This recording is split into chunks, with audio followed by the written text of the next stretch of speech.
to introduce Ralph, I'm going to read one of his recommendations from his LinkedIn profile to give you a bit of a flavour of the work that he does with his clients. And I haven't told Ralph yet which one it is, so he's keen to hear it as well.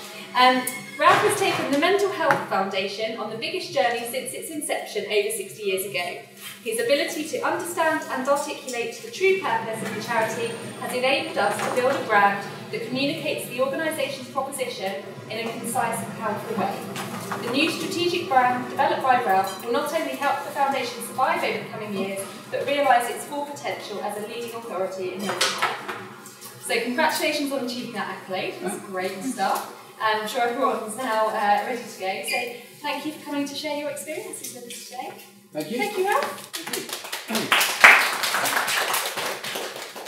Hello everybody, thank you for inviting me up here today. I was just mentioning to Lisa how impressed I am with the whole academy approach that you set up here. I mean, I've worked in some big agency groups in my time who have tried every attempt at knowledge, initiatives, expert speaking, learning, and really just scrabbled around the edges of it. And I think what you've got here is extraordinary. So to be applauded on that, and it's a pleasure to be part of it.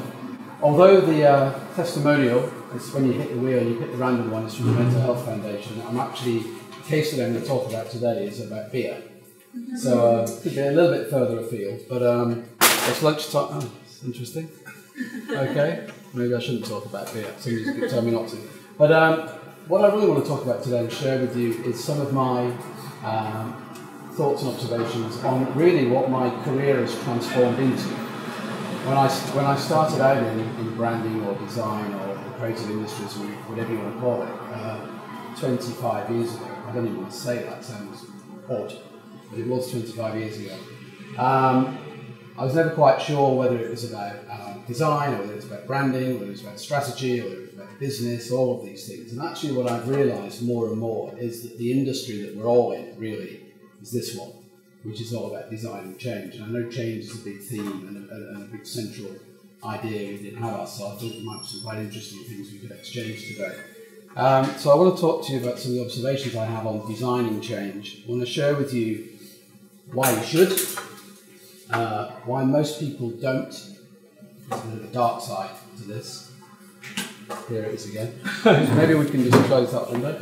I want to talk about a particular story which is very close to my heart, which is a northern brewery, which many of you may even know, called J.W. Lee's in Manchester. And I want to share with you quite an extraordinary transformational journey that I had the pleasure of working with them on, and then share with you some more general tips and tools that you might be able to take into your own business on a day-to-day basis to try and make more positive design-led change happen in the world, because there is not enough of it.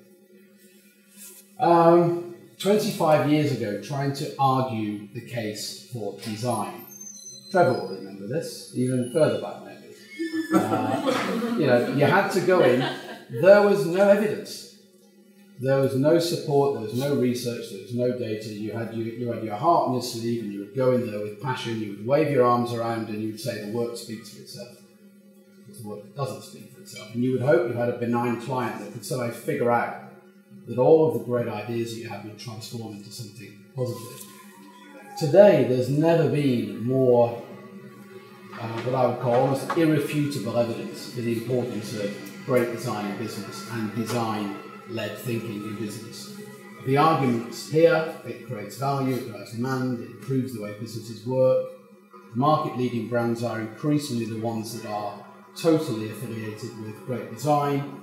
It surprises and delights, it brings a focus on the consumer, totally, and you will know that probably better than a lot of creative businesses about user centricity and user experience and obsession with that now. Good design imagines the future, improves our lives, makes us happy, pretty much delivers a 15% return on investment. All this stuff's proven. There is more free research at a click of a button now to design what I would call the irrefutable case for design in business. The bottom line is good design is good business. Yet we don't see enough of it. So why is that?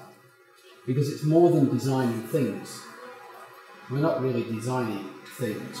To make the things happen, we have to design a whole load of stuff.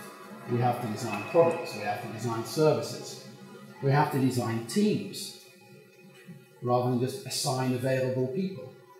We have to design tools to do jobs that have never been done before. Quite extraordinary to me that people get involved in innovative, never been done before projects and assume they can use the same tools that they've always used. Sometimes you have to design the tools to do the job before you even think about doing the job. We have to design policy, we have to design systems, we have to design all this stuff. And what it all adds up to is we have to design change, because actually what people want is a great designed outcome, not a great designed thing. And whilst a lot of creative businesses deliver a phenomenal amount of output, we all know the lost nights and the lost weekends and the cupboardfuls of proposals and presentations that never went anywhere. Output doesn't equal outcome, and output doesn't deserve to be realised. And there is a very inconvenient truth about change, which I've learned the hard way, and I'm doing my best these days to try and avoid as many people as possible to learn the hard way. And it's this: change is hard, and most change fails. So whilst we get excited about change, most attempts at strategic change anywhere, in governments, in industry, in politics, in companies, they fail. 70%. Time after time in research studies, 7 out of 10 projects, programs, initiatives, ventures, whatever you want to call them, that are trying to achieve what I would call transformative change, rather than just tinkering with business as usual, they fail. What's really interesting is even consultancies who specialise in change management, who you think would know better, even when you get inside them and ask for the honest truth, 70% of them trying to change themselves fail. So why is it? Why does so many attempts at change fail? What do you think? Is anyone surprised at that number? Because what it really means is the more innovative you try to be, I've always said idea is a 4-letter word, which is risk. The bigger the idea, the bigger the risk. The bigger the risk, the bigger the change. The bigger the change, the more resistance, and the more the 7 out of 10 rule comes in.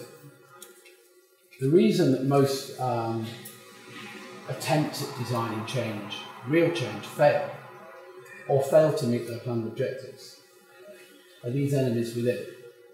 And we all know who they are, so let's say hello to them. Here they are. These are all the enemies within. Fear of the unknown, not invented here. Anybody recognise this lot? Your clients recognise it, you recognise it in yourselves. We have to be open and out this lot, because these are the enemies within every team, every project, every brief, every client, that without doubt will amass their resources and conspire to shuffle your attempt at designing change into the 7 out of 10 pile. Silent assassins. I've seen so many brilliant ideas killed with an eyebrow. I'm not talking Roger Moore. I've seen an eyebrow raised in a meeting, and it killed an idea, and it killed a project in a heartbeat. And yet that project trundled on for 18 months. People still burned all their time and their energy, and but it was doomed. This stuff is absolutely critical to engage with if we want our endeavours to actually see the light of day. I have 2 wardrobes. They started off as boxes, and then they became cupboards, and now they're wardrobes. I have 2 wardrobes side by side in my studio, and I've kept, like most of us, we hoard stuff. So pretty much every proposal, presentation I've ever done or been involved with, I've kept. And I've decanted them into 2 wardrobes. And one wardrobe is all the stuff that never happened. And that one is bursting. And that's going to have to become a room soon. And the other wardrobe is all the stuff that I'm proud of that became something. And it's really interesting. When I set up my own consultancy about 7 years ago, I spent a lot of time going back looking at all that stuff, trying to figure out why is there so much in one wardrobe. Our client didn't get it, or there's always an excuse, there's always a reason. But what I've come to understand is that the stuff that ended up in the smaller wardrobe that happened, that I'm really proud of, more by accident than design, a great attention was paid to a lot of this stuff in designing a climate and a relationship and a way of working and a way of collaborating that addressed a lot of this. I didn't even realise it was happening.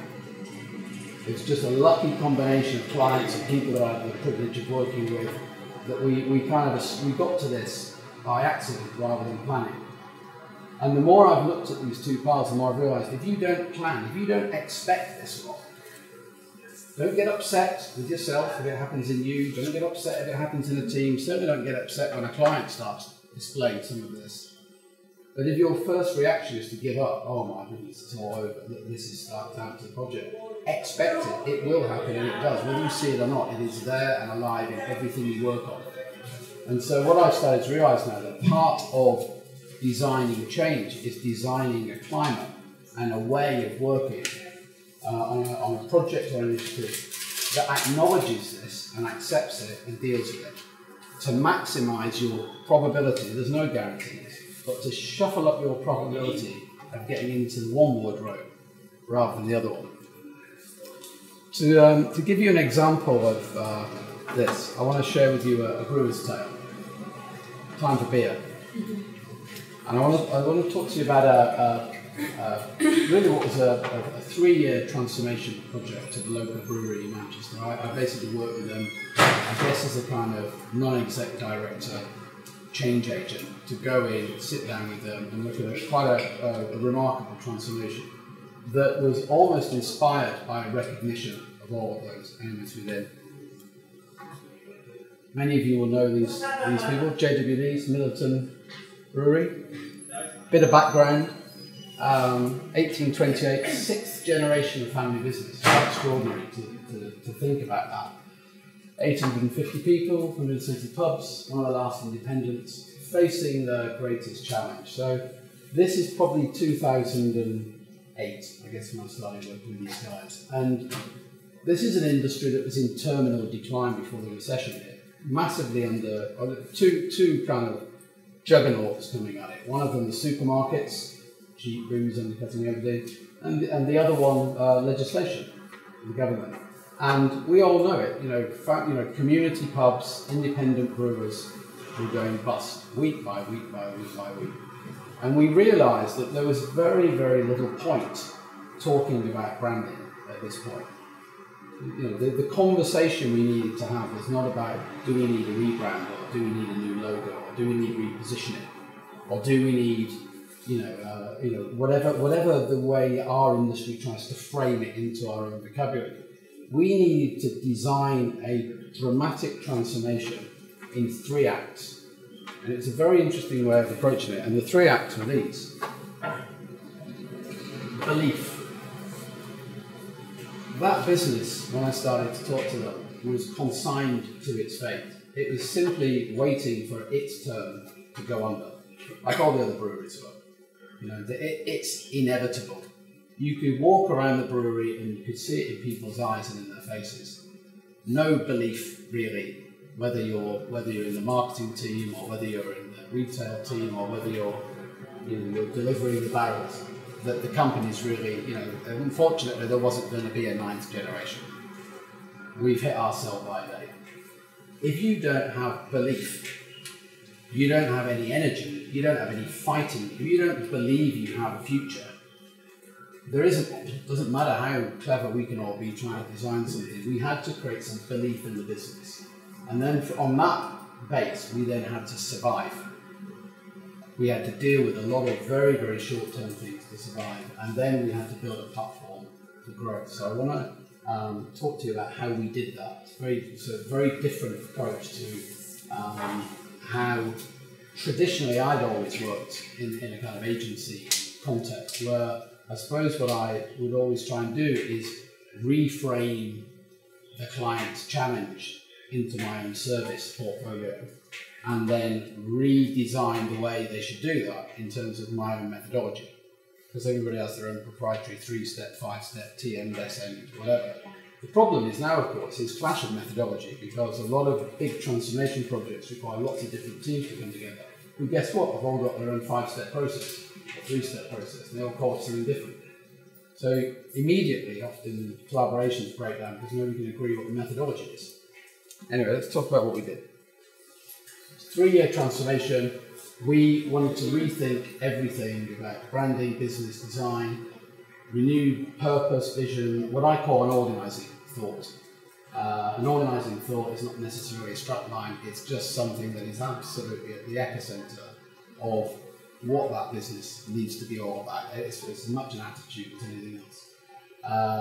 We redesigned pretty much the total day in the life of that business, inside and out, and we looked at all the P's. Nothing was sacrosanct. Policy, people, products, promotion, processes, and of course the most important P, pints, which I will come on to. Very different approach to leadership, very different approach to the role of design and creativity. And actually, one of the things we started right at the beginning was to redesign what the boardroom should look like down the line. Because at the time I started working with the company, classic family business, everybody in the boardroom was family. There was no outsiders. I was probably the first outsider to be allowed into that inner sanctum. And we realised we had to design a different leadership team to actually inherit the consequences of what we're doing. And that kind of conversation, understanding the consequence, if we have a cat in hell's chance of pulling this off and we get to where we think we can get to, the people who are going to carry it forward are not the people we've got today. And we need to acknowledge it now because we need to get them on board. We can't just go over here, we don't have the right team. So it's a very, very interesting way of looking much more at consequences of outcomes and how we deal with those rather than just producing output and then waiting for the next project.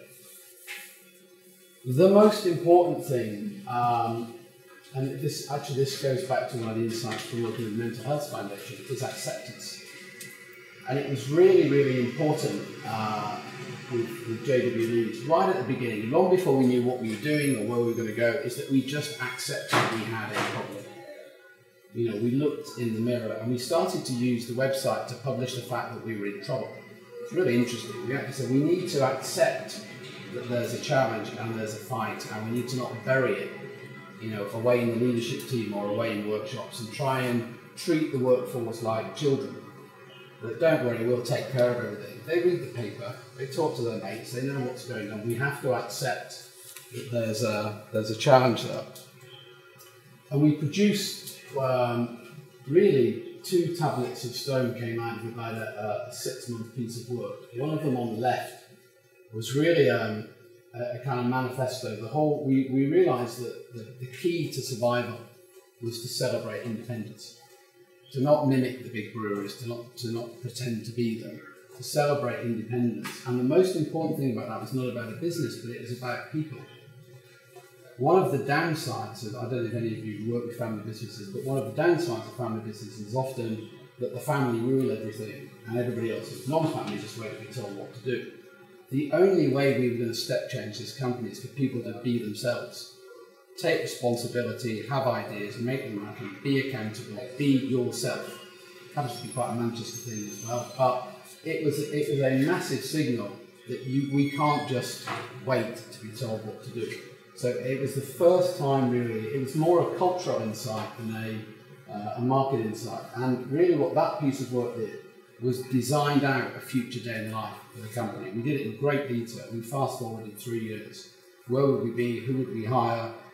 Where would our pubs be? What would we be selling? What kind of people would we hire? We literally imagined what we would need to become, and we visualised it and wrote it up in tremendous detail. It's quite a controversial document because it predicted the demise of a lot of things, and it also kind of heralded in the arrival of a lot of new thinking, and also that it predicted the demise of certain teams and the arrival of new teams and people and new people. It's quite a dramatic thing, and we shared it with everybody so that people could see it. We also realised that the way that we would have to work as a kind of collective, not only internally but with outside teams, we need to draw up some rules of engagement. We call it a creative charter, and I think it's still hanging up in the MD's office. And it literally just set out a set of principles of how we all need to conduct ourselves when we're working together. And they weren't the vision and values of the company. And what I've come to realise now is that collaborative projects almost need their own code.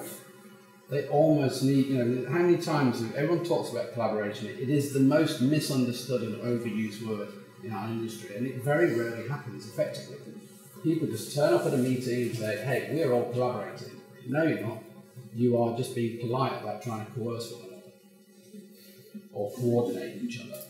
True collaboration is very, very different and requires some setting up and some rules of engagement to make it work. And that's really what this was all about, trying to just create a climate before we got into anything that would give us the opportunity to do the right things the right way. Another thing we did is we tried to use the metaphor of the business to talk about what we were doing. So this was a kind of piece, we talked about brewing our brand. Nobody really outside the marketing part was interested in branding or design. They were all interested in brewing. And actually, brewing a great brand and designing a great brand are pretty much the same thing.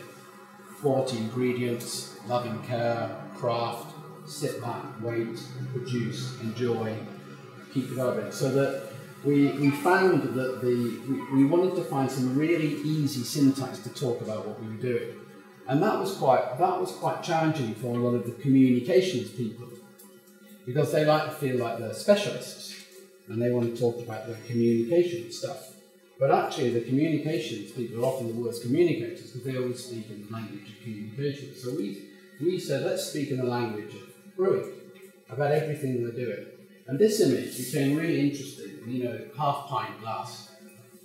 Because this first stage was all about confidence. If we didn't build some belief and some confidence, when we started the whole process, I would say everybody would look at a glass and it would be half empty.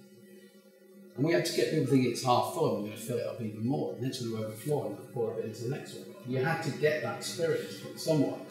So we started to use this kind of syntax and imagery to just create very fast shorthand reminders of what mattered.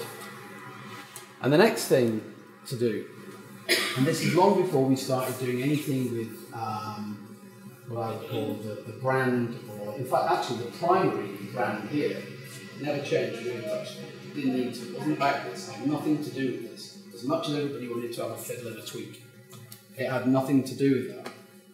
We then started to look at, we need to create a moment now. We called it a signature moment.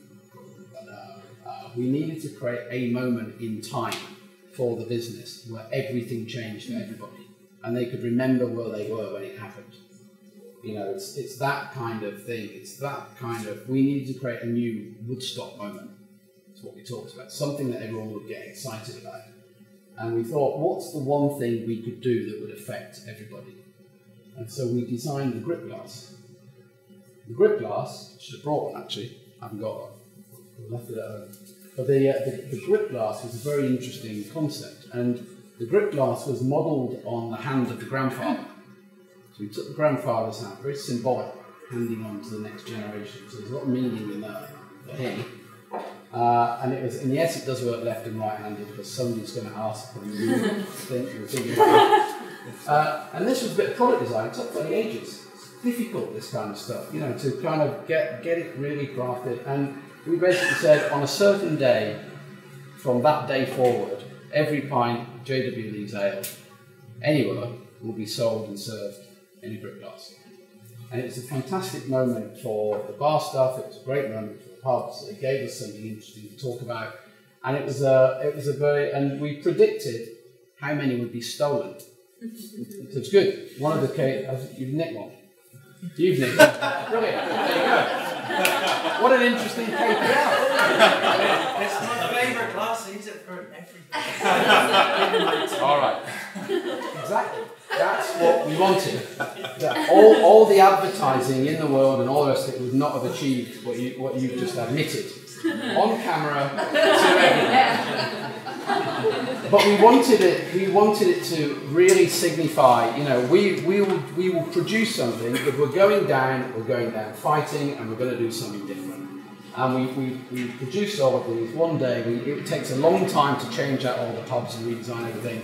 But the customer experience and the pride somebody can have behind the bar, there's your grip glass. Enjoy that.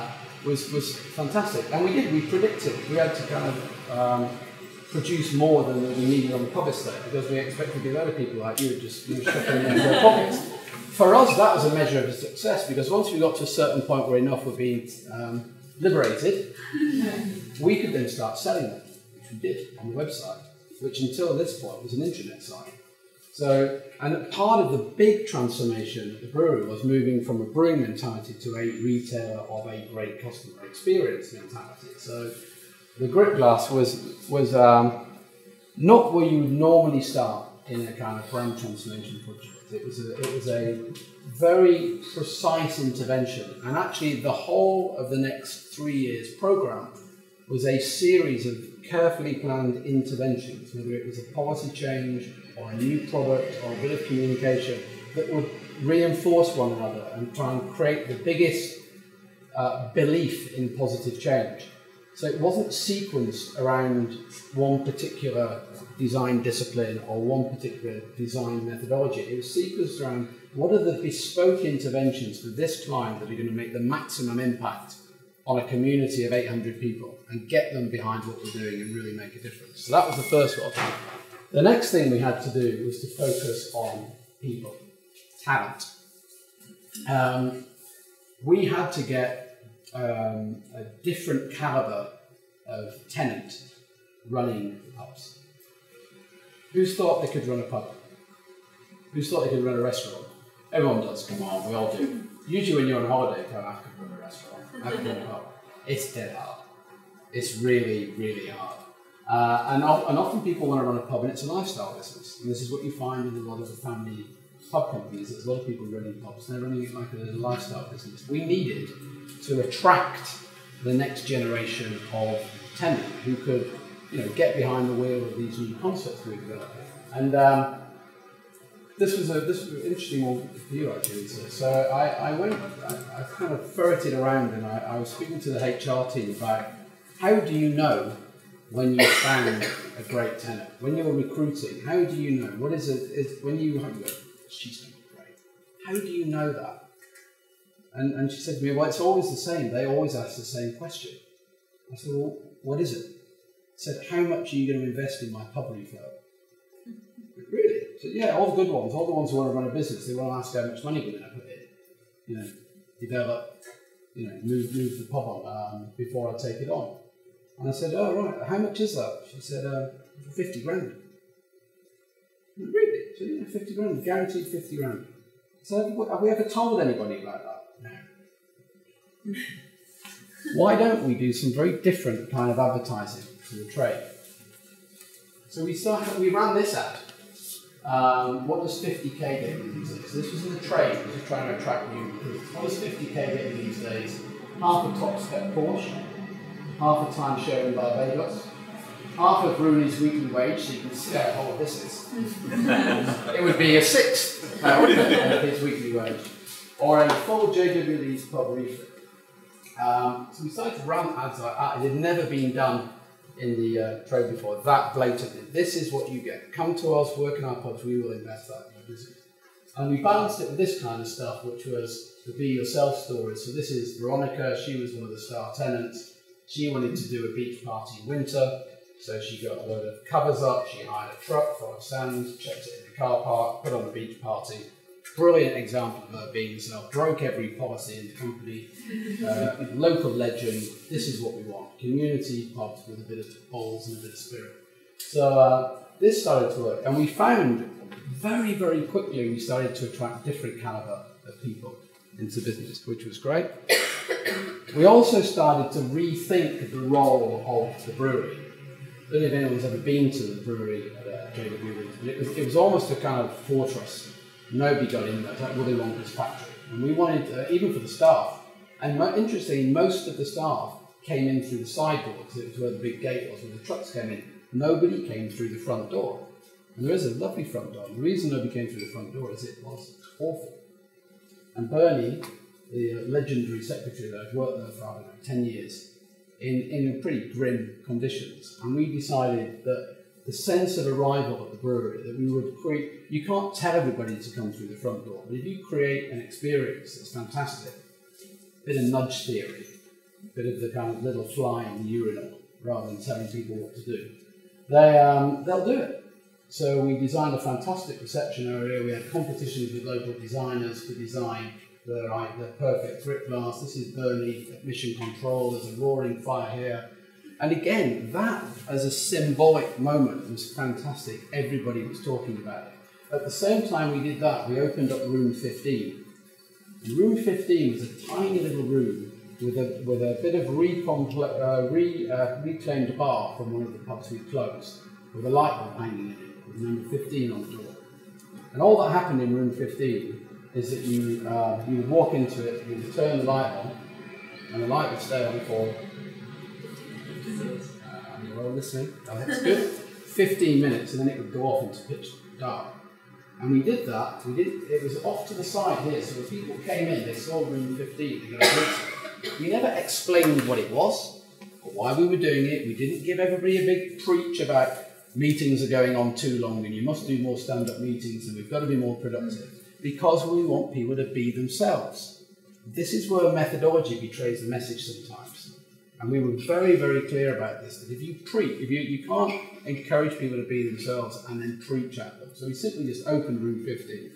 And we accepted as part of this project that we are just going to try these interventions. If they work, we'll scale them and do more, and if they don't, kill them off.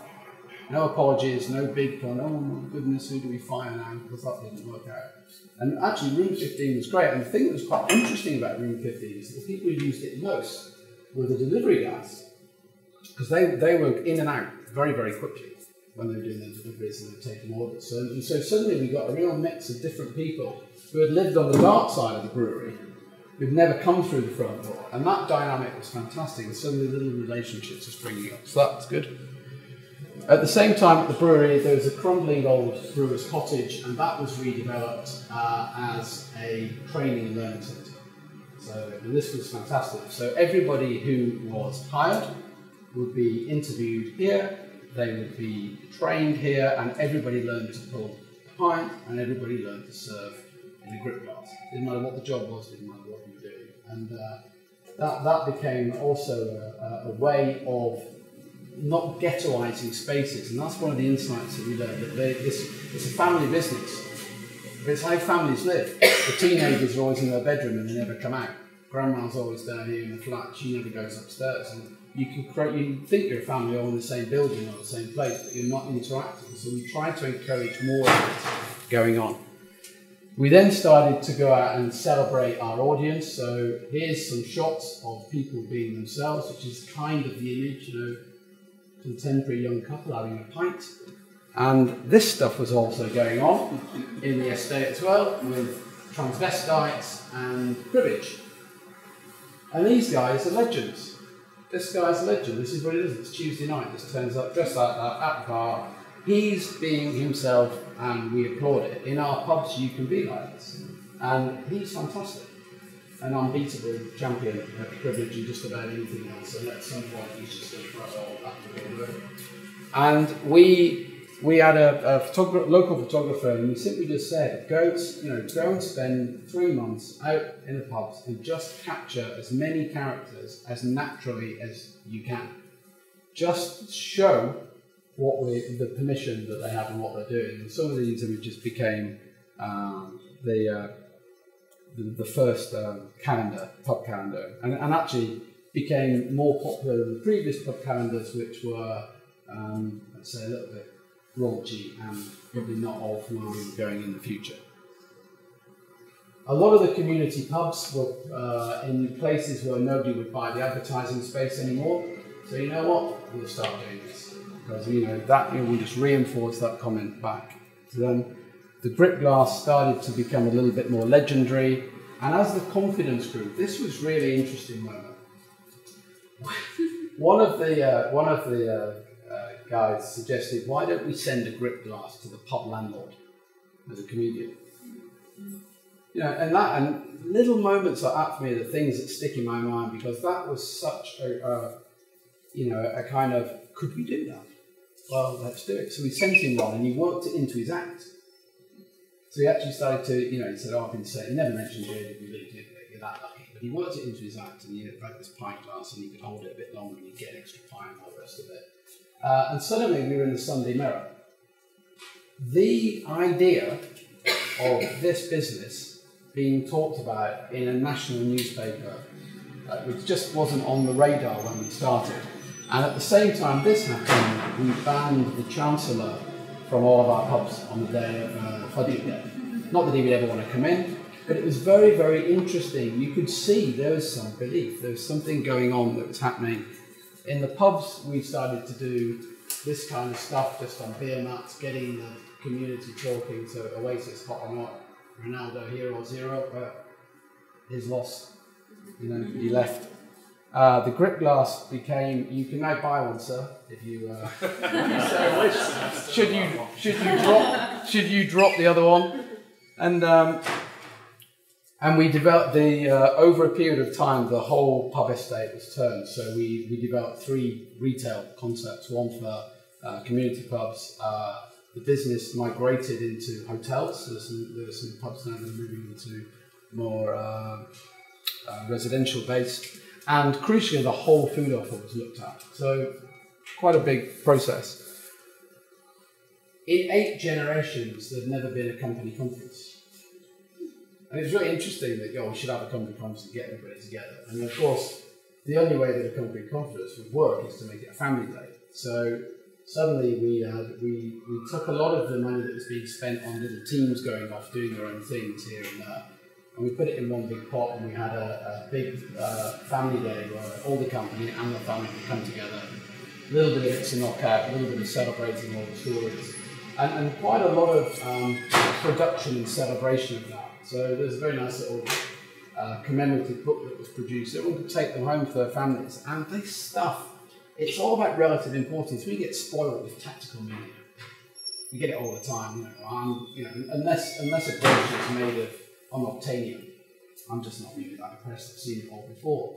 But for the families of people who, a lot of them don't get letters, a lot of them don't get brochures. They loved it, and they would keep it, and they would look at it, and they're all in it. And again, it was just trying to create that wider sense of family beyond family itself. And then fate lent a hand. And this is really important. I can't underestimate the importance of a bit of luck in what we all do. There's the 7 out of 10. There's no matter what you do, you need a bit of luck sometimes to kind of just nudge it the other way. Anyone know who the young lady on the left is? Yeah.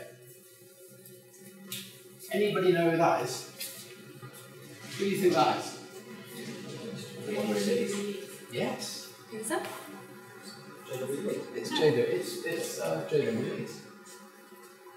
We used to have a session every month where we would just go back through the archives looking for stuff, because you've got 8 generations. I mean, it's just for amusement more than anything. We go have a laugh at the old pub names and the old labels and bottles and things. And we found this image in the archive. And we went, oh, look at that, it's better. I wonder what this is all about. And, oh, is it not Jada Louise at the moment? Hang on, that's our boardroom. What we found out, and there was no memory of this happening, even amongst the family. That they, at some point, a scene from Coronation Street was filmed where Bette Lynch was dragged in to the head office of was it Newton and Ridley? Yeah. So this is the big bad boss at Newton and Ridley, and this is Bette Lynch being hauled in, getting a right on rock kick for something. And we're thinking, how extraordinary that happened in our boardroom. And I had a conversation with the MD about the fact that this is interesting, isn't it? Because Coronation Street is probably the biggest TV brand in the country, and its 50-year anniversary is coming up. This is going. And we are Newton and Ridley. I just wonder if we couldn't pop down the road and have a word with ITV and ask them, why don't we brew Coronation Street beer under license, not a copy, brew you an original bespoke beer to mark your 50th anniversary. So we put a business case together. We did the design, we did the branding, we put all the metrics, the numbers together, and we got on a train, we went down to ITV, and we met with all the bigwigs there and said, of all the things that are going to get sponsored, the soap and the slippers and the nighties and everything else, there's one authentic thing that you don't have. we've got it. And we did it. And so we pulled off what was probably one of the most extraordinary deals at that time. You know, a lot of the big multiples couldn't figure out where this had come from. And suddenly we had a national brand. Again, unthinkable. So suddenly we were selling this in supermarkets and weirdly in Canada. I know, it's bonkers, but there's a big expat community in Canada that watch Coronation Street, so we used to get orders from Canada for crates of it. And whole campaign around that kind of grip and drama in a glass kind of writes itself after a while. What was very interesting is that this was just a piece for a marketing magazine just on the Coronation Street sponsorship. If you look at all of the big brands that got involved in that, you know, in terms of return on investment, in terms of just the kind of headline grabbing, you know, JW's was pulled out as one of the real kind of success stories of that sponsorship. And again, the idea of something like that, I wonder if we could brew a Coronation Street beer. I wonder if it could be part of almost the centrepiece of the Coronation Street campaign. It would have been completely unthinkable when we began this journey. And the reason, you can see what's happening here, that almost the audacity of what we're trying to do is build it. If we'd tried to do this straight off the bat, it wouldn't have worked. You know, you've got to kind of just build it up and then just push it on a little bit further. And then a brilliant moment, this one, is that's the new director of retail. So this is a board director that was kind of designed as a caricature when we started. It didn't exist. You've got to become a retailer. You've got to have a director of retail on the board. This is the new board director of JW's picking up the Entrepreneur Award for the Manchester Evening News.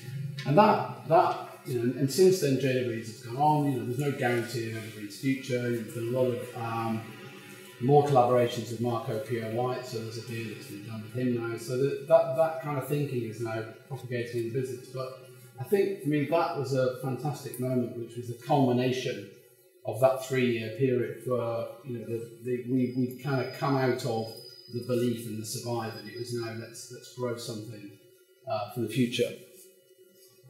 So what have we learned from all of that? I think kind of stepping back on how you might be able to take some of this on. I think that the price of success, it's interesting to me that there's 7 out of 10. I think there's 3 Ps.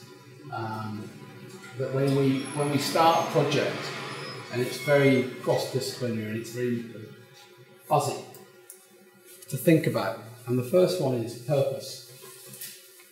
Why are we designing? Forget what we're designing change. We're designing change, but why? In the very first part of the JWE story, the answer to the why was engender some belief in the business. That's what we're doing right now for the first period of this. We've got to get some belief in the business. That is the raw material. We get some belief and a bit of confidence we can do something. Otherwise, we're just going to keep preaching at the unconvertible because there won't be any belief. The second is principles. What's going to drive a kind of common way of thinking? And I find often the more highly developed the individual methodologies and principles are of individual collaborators, the less likely they are all to collaborate. And everyone tries to reframe it. Everyone wants to be the conductor. Everybody wants to be the lead agency, whatever that means. And I think what I'm seeing more now in complex projects is teams coming together and literally designing a process that helps them create the way, not what we're going to do, even if we don't know what the brief is. There's 400 people who've got to work together on a project to deliver an outcome. We need to design a bespoke way of how we all work together. And we have to codify that and understand it. There are some rules of engagement, and it's project specific, not agency specific. So this kind of approach I've used probably in the last 5 years on maybe 20 different things. It's always different.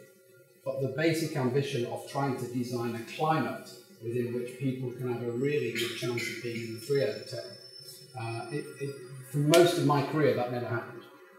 just wasn't considered. You just got a brief and you got on with it and you struggled on through. More and more now, I think a project team sharing a set of principles about how are we going to work together and how are we going to deliver this, really important. And then the practices, stuff that we do. And so, you know, I would say the principles here was the kind of, was contained in the self-manifesto, the practices of the Creative Charter, but also, you know, the practices would be how you might, I've just been working on, I'm currently working on a project where we're looking at critical behaviours in a creative team, about how different teams in different agencies criticise each other's work. There's no rules for that. Anyone get taught that? You know, it's really sensitive. Ideas are precious and they're fragile, and so are egos, and so are people. So, you know, how do you create that kind of critical framework? I've just been invited to be visiting professor at York Business School, and actually one of the things I'm going to be looking at is precisely this, you know, critical creativity and how you actually do that. Because often people are way too polite. So there's a wonderful quote, politeness is the enemy of progress. It is. But then being impoliteness is something else as well. So, you know, it's a fine tightrope we have to find in how we kind of critique each other's work. So I think, you know, we all want design leadership in the boardroom, but often it's not about designing things. It's about a different conversation with the leadership team about designing bigger changes and the consequences of things that need to be part of that. This becomes far more important if you're trying to transform an organisation. If you're just tinkering with business as usual, it's less important. In fact, it can be counterproductive. If the scale of the change doesn't warrant this kind of approach, then you'll just annoy everybody. But more and more, I think the real game-changing projects and programs are requiring more of this kind of thinking. Design thinking is a way to question, challenge, and improve. Relishing risk. And of course, you know, back to the comment I made earlier, idea is a four-letter word, which is risk. And I think where we got to JW Leeds is we got to a point where we accepted we were taking the risk. There was a risk when you send the bricklayers to the pub landlord that there'll be some negative press about we're encouraging binge drinking, because you can always, you know what, come on. People can make their own minds up. And there's a point where you develop a sensibility about taking those risks. And this, you know, this became our kind of mantra in the BSL thing. And I've seen this a lot in the kind of innovation world now. If you look back at innovation conferences 5-10 years ago, the main theme was where are we going to get the new ideas and insights from? And of course, insights now are cheaper and easier than they've ever been. You know, 20 years ago, we'd have been hiring some globe-trotting trend forecaster to go and find out what people are eating in Beijing. Now I can find out in a heartbeat. I can find out anything in a heartbeat. It's not about insight. Insight's cheaper and easier than it's ever been. It's this. I spoke at a conference recently, and the theme of the innovation conference was making stuff happen. Can I just ask about, sorry if you ask questions as well. How did somebody with your knowledge and expertise come to get the commission for a company like that? And clearly, well, what you said, you don't appear to have any aspiration. So how did you get the commission? From the Guinness Storehouse. Brilliant bit of luck. Back to my luck thing. So, in an earlier life, I led the project for the Guinness Storehouse in Dublin. I don't know if any of you have been there. So it's Ireland's #1 visitor attraction. And the JW's team had been on an away day to the Guinness Storehouse, and we'd been sat in the gravity bar on the roof, and the MD was up there saying, I don't know, you know, we need more of this in our business, whatever this is. And the general manager of the Guinness Storehouse, who was my old client, said, oh, I know the guy who led this project, and he's just set up his own consultancy. So literally I'd set up my consultancy a few months earlier, and I got an email, and I kept it. It's framed on my wall, and it's from the MD. It says, Dear Ralph, you've probably never heard of us. We're a little old brewery in Manchester. You know, we've been to Guinness Storehouse. Here you've set up a company. I'd like to talk to you about if you could help us. And I said, from Manchester, my first pint of lager was JWLE's, and it was rubbish.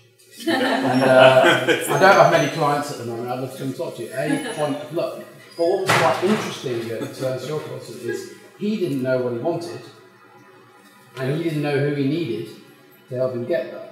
But what he did know is that the scale of the transformation of the thinking, was beyond just ringing up his ad agency, or he wanted something different. So that's how that came about, and it's a great reminder that no matter how much blogging and no matter how much communicating you do, that's what I call it's what we all call earned media. That's your reputation. It's the stories that other people tell about you. That's why I thought it's really nice that you used the quote at the beginning. That's earned, rather than reading out a bio that could tell you anything. And all of us making more use of that, I think, is really important. And the methodology is the message. I came into this industry 25 years ago. The medium is the message, and the rest of it isn't. The methodology is the message. The way you do something, what you do, your methodology. And that's why we just opened room 15 and we didn't give everybody a lecture about speed meetings and stand-up meetings and statistics and why that's more efficient, because it's be yourself and just try it, and if it doesn't work, let it work. There's a final thought, and this is probably quite an interesting one for your helpful change piece. This is probably my favourite quote. It's from Fast Company. It's about 7 years old. The business environment is a changing. Change is the business environment. Making it, managing it, mastering it, surviving it, survive comes up again, is the agenda for anyone in business who aims to make a difference. And I think that's truer now than it's ever been. And I only wish I would have recognised that 20 years ago and been prepared to put my hand up and say the difficult things and make some of the difficult decisions, because the bursting cupboard wouldn't be as bursting as it is, and it'd be a lot more interesting stuff than the other one. So design means change, design your change, designing change is what we're all, I think that's the industry we're all in. I hope there's some interesting insights and techniques and thoughts in there for you, and thanks for listening. Any questions?